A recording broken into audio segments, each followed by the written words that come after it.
talked a little while about Ents and stuff, and we're gonna move on. So anyway,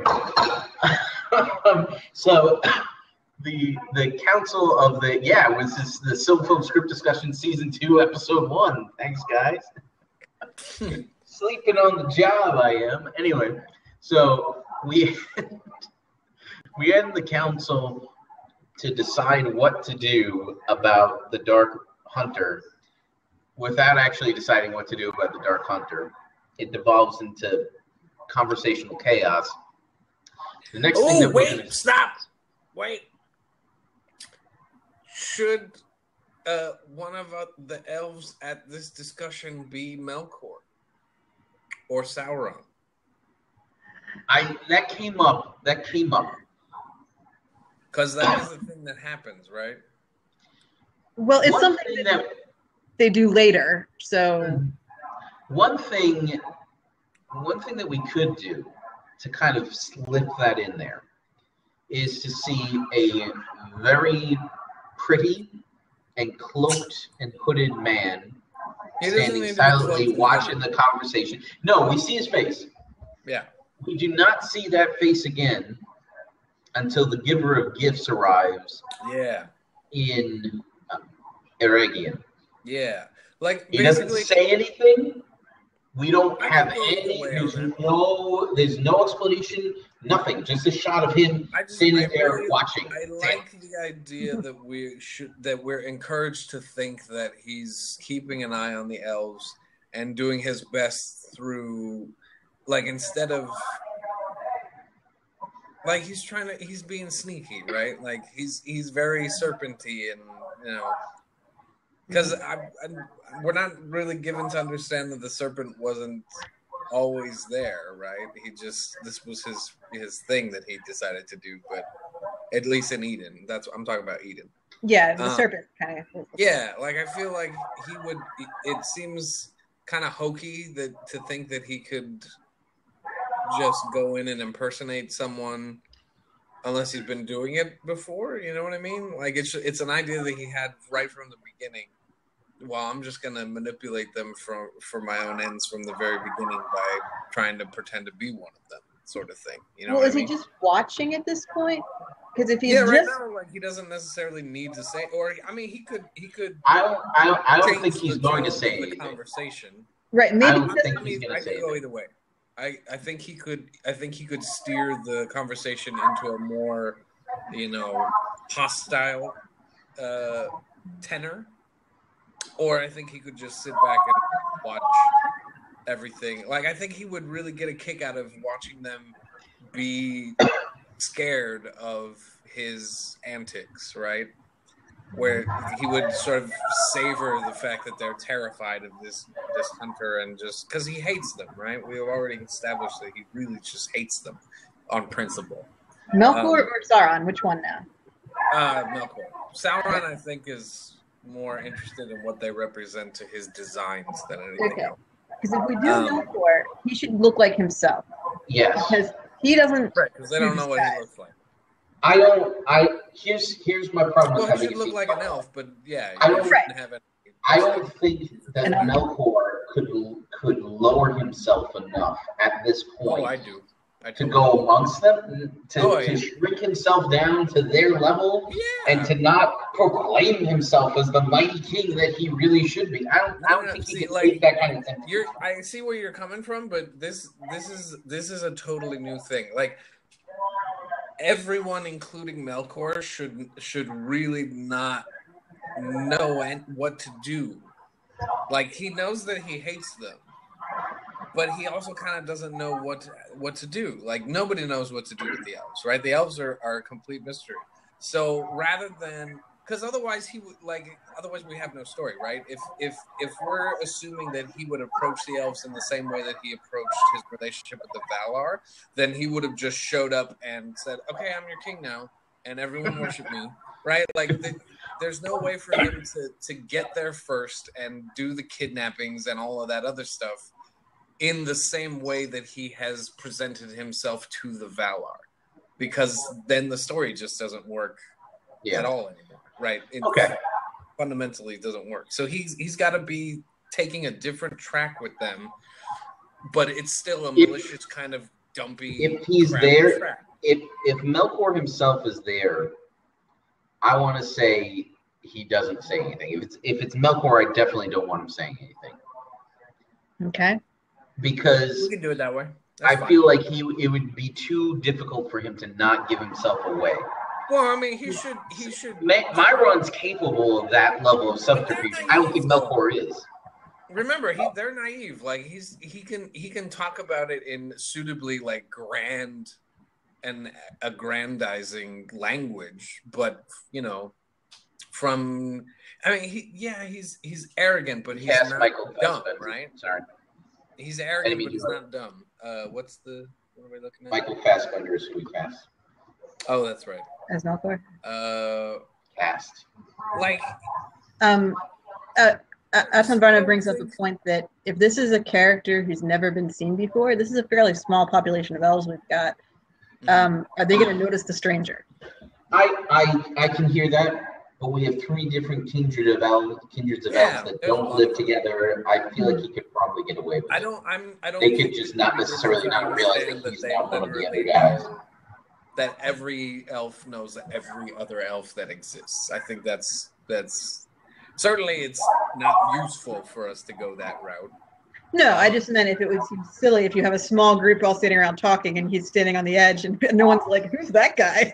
No, if we have 50 elves, then obviously we have an issue there. If we had, I think we literally have even as little as 5,000 elves total. Yeah, he can totally get away with it. Yeah, I don't know 5,000 people. I know a lot of people. I want to have at least 3 different settlements of elves, and within the settlements, there's multiple families. So yeah. I don't feel the obstacle is him sticking out. Okay. I do feel like if he says anything, it's kind of like why bother if what he's like it doesn't fit in with his plan. Because he loves doing that. Like that's part of his whole thing is just. Myron wants to know, and he wants to be in charge of things, and he wants to have things go correctly. And have people listen to him and appreciate his I think he would really enjoy screwing with them. Myron, yes. What I'm saying suggests is I don't feel like Melkor is up to that kind of level of subterfuge at any point. No. He's almost always himself. Yeah. No, he's manipulative. He's definitely manipulative, but he's manipulative as him. Right, but again, like I think he's kind of being cautious and not overplaying his hand for a change. Right? Like, I mean, if we wanted to make it Myron, I don't think that's necessarily worse. I think that would work okay. But I don't think we have to veto Melkor necessarily. I would love to see him do some sneakier stuff compared to, because he doesn't really get very much opportunity. Well, that's one of the reasons why he's not quite as scary as Myron. Right. Like he's not right. Myron's been the double agent. Melkor has been super over the top of the radio so far. He's a full-blown diva. That he's a full tilt diva. But again, I could see him telling that story like, well, this Dark Rider is the most dangerous thing, and we need to be, and you guys are stupid for not being able to see that this is, like he would be able to talk himself up and still steer the conversation in the direction that he wants it to go, right? Myron is talking about Myron bringing foreshadowing. It being Myron foreshadowing the Anatar thing, which actually that's kind of what I'm suggesting is that it's he's actually using the guise of Anatar here. Yeah. Another point though, which is why I don't want him to say anything because then it might. Yeah. Somebody might remember him. Another issue though with that is this is the first episode of the season, and we're introducing a bad guy as the shadowy rider that we don't know anything about, and now we're going to have this dark figure standing on the outside. if our main villain is going to be Sauron, we can introduce Sauron. But if our main villain is Melkor, it should be Melkor. Like, Yep. I mean, But our main villain that's going to be dealing with them during the migration and everything, that's Sauron. yeah, but We're he not doesn't even going to really come into contact with Melkor until halfway through the season. Melkor's trial lets him out of jail, and he runs amok in Valar. right. That's what I'm saying. Is that right now our villain is Myron. But I know, but we'll have a chance to introduce Myron when we find Angband in episode 3. Okay. All right. Well, for the first episode, we should introduce our primary villain, not a secondary villain. yeah. Yeah. Now, And whether or I not just- it's a I good kinda character like- for him to do, I would like to see the first 6 episodes be the elves relating to the source of evil. Yeah. right? So who's the source of evil? Well, but Yeah. to them, the source of evil can't be Melkor. He's not there. So But let's the use him source for the of one evil episode is where he Melkor. can Like, be there. This Okay. goes back Well- thematically. This goes back to like the Dark Rider as primordial fear, right?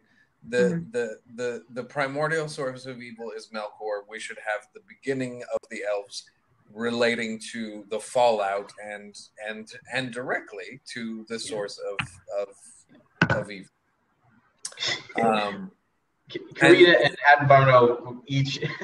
Karina's saying maybe this is a question we could bounce back to the house. Advarno says they never answer anything. Says give them the pros and cons, then have them discuss. I think that we can do that with this. I really think that if we don't move on, we're gonna have a problem. Sorry. Okay, so Yeah. I do think that if moving on. yeah, if we have Melkor, I think that we can get away with that. I think that if he opens, as soon as he opens his mouth, he's getting himself away. He's too self-aggrandizing. He can't get away with it. I think that it would be more fun to watch Melkor actually being clever and sneaky for a change. But I think the scene could probably work just as well if he's already done his legwork and it just automatically degenerates into. I mean, it depends on how you want it to go. If you want to say he's already done everything he needs to do and now he's just kind of reveling in the fact that they're falling apart, that's totally fine. If you want to make him a more active participant, then he has to say something. So it depends on which angle you want to take on it. Either one works pretty well, I think. So, if we move into the memorial, all right, we have this memorial. It doesn't have to be like a formal service or anything like that necessarily, but this is where we plan on introducing Orome. This is where Orome rides in. Yes, because he hears her singing. Right. He rides in, and maybe we don't have him like shrink himself down this time. We have him full blown Valar mode. Crashes through the trees because he doesn't know what to expect. Yeah, he has no idea. So he comes in, and they, for all intents and purposes, scatter. Mm-hmm. And well, no, I think there's a moment where everybody just kind of stops and looks. Freeze first. Yeah, and yeah, like the definitely and a everybody's like, what the stuff? Yeah. Yes. Do we want to see the 3 ambassadors? Maybe this is where he kind of picks up on them. Do we want to see the 3 ambassadors? Well, like standing up while everybody runs away. Like kind of not necessarily just standing, but kind of standing their ground a little bit more. Or maybe just Ingwe. Just Ingwe if we're going to do this. This is a thing where Ingwe needs to be alone, not one of 3. Right. Okay. That's kind of interesting.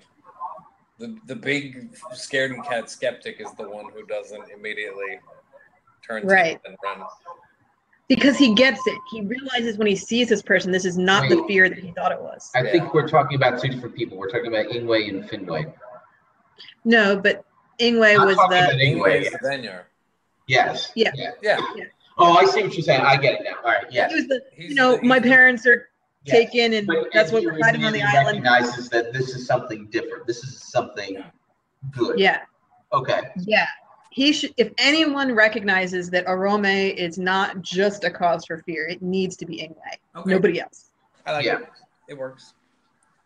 Now, does Orome say anything?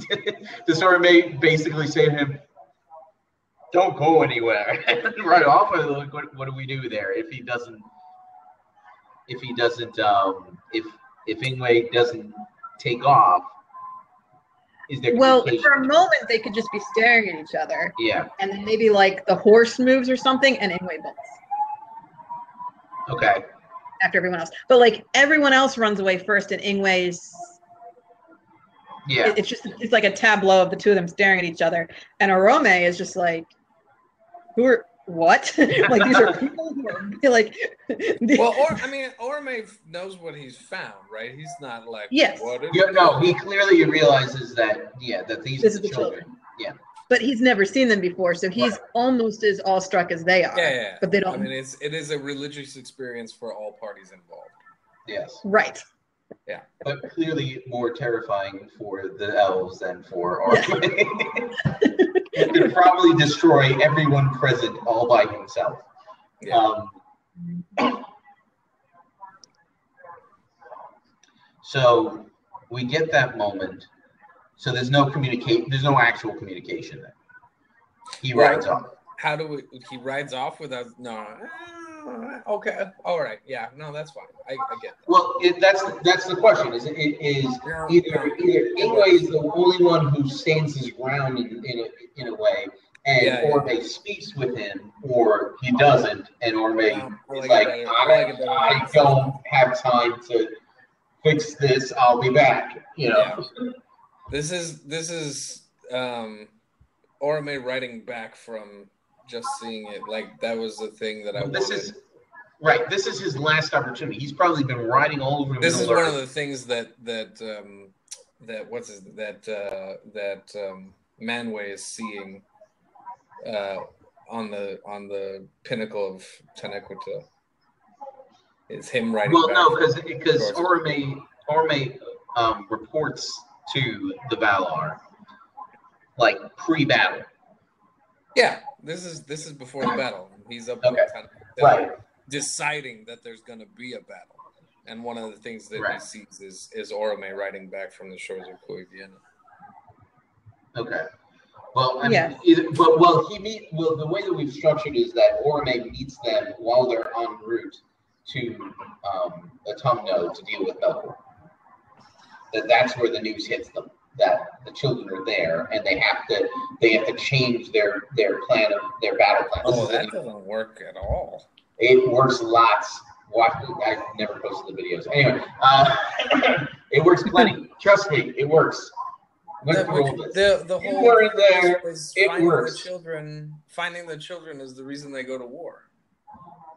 No, knowing the children have awoken is relevant to their decision to go to war. Right, knowing the children are their awakening is imminent, right, but they don't know that until Orome finds them. Varda and Mandos know that it's connected to the stars. Right. Oh. So anyway, it's water under the bridge. Water's gone under bridge. Anyway, the point is, Orome does this little meeting before the battle. Right. So the scene we just did happens before the battle, and now we're going to have the battle. He realizes that he's just kind of made a little bit of a mess, but he doesn't have time to clean it up right now. Right. He's got to go let the rest of the Valar know what's going on before they just demolish Autumno and possibly all of Middle-earth in the process. Right. All right, and that's what makes it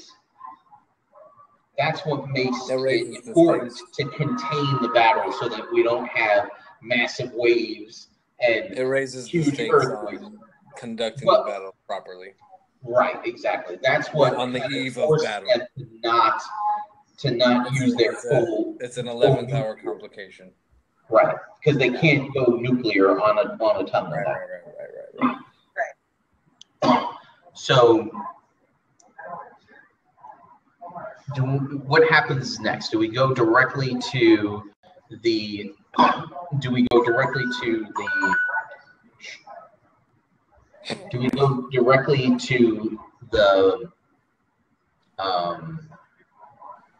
do we go directly to seeing the results of the effects of the battle, or do we want to have a quieter No, scene no. in between? We have to have a scene from their perspective where stuff is like where they bad. talk about this.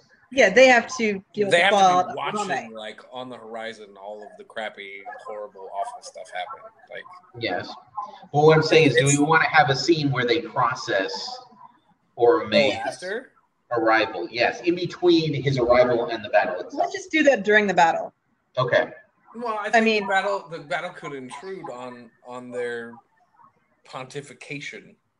They're like, what Right. does this mean? How are we supposed to deal with this? What does this change anything? And then, oh, the whole world is on Suddenly fire. earthquake. Yeah. And suddenly everything is We terrible. don't have time Huge to decide disaster. this. Everything is breaking. All at the same time. Right. So we get the battle from their perspective, where we see earthquakes, And they we see just have wind, no idea. Like, what trees, terror. Lots of fear. What does this Yeah, lots of- portend? The Right. arrival What does of this the mean? writer, and now the world is ending. Right. Do we want to establish that the Vanyard fear fire foe is awake? Yes. Yeah. That the Vanyard delegation at least has remained, so that Well, they are. they should be the this is their moment of faith, right? They're the positive. Yes. one in Yes. all of this, where they're like, hey, look, I know that we were doom and gloom before, and I know that it seems pretty bad right now, but actually the arrival of the writer is a good thing, and we need to just relax and have faith that everything's going to work out. This is a little bit out of our depth. We don't know what's going on, but this is a good omen, not a bad omen. Since they're pretty elf-centric, are they going to see themselves as the cause of all this? Who? How would you spin that exactly? Like the writer Well, showing the up whole and then the earthquake world happened is because ending. we did something. Well, but what did they do? I don't know. They'll think of something. You can always think of something to be guilty for. That's a very Catholic thing to say. I'm very Catholic.